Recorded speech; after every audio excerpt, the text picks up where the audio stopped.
Seguro for de esquina de oposição, nos escuta com luna de januário da luna devastador para o turismo. Comentário não de tipo aqui te genera reação imediata de fração que apoia o governo. Presidente da Comissão Permanente de Estado para assunto com turismo está querendo analisar as cifras e pôr o assunto em contexto. Aunque está admitindo uma caída comparativa de cifra hoteleiro de januário 2016, mas ser observar indicador de desenvolvimento aqui.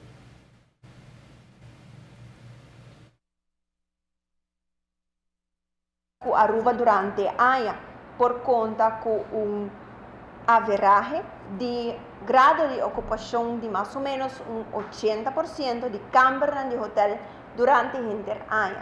Nós para o WAC de januário de 2016, ela chega a 78,2%, que namo do WAC drop, caída chiquito que não.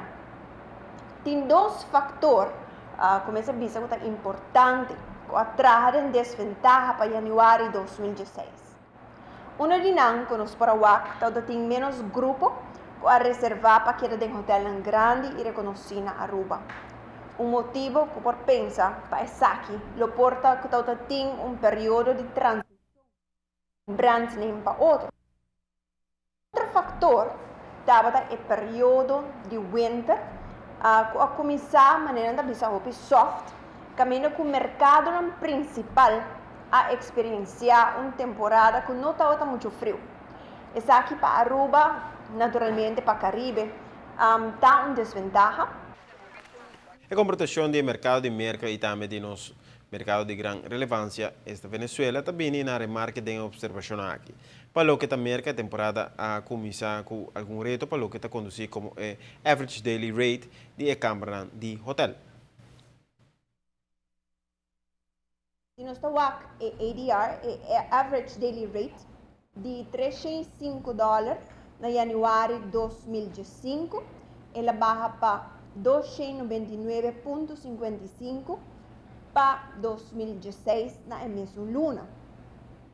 E dois componentes aqui, de pouco menos grado de ocupação e também rebaixo de average de preço de câmara a contribuir também naturalmente na caída de RevPAR, Revenue per Available Room.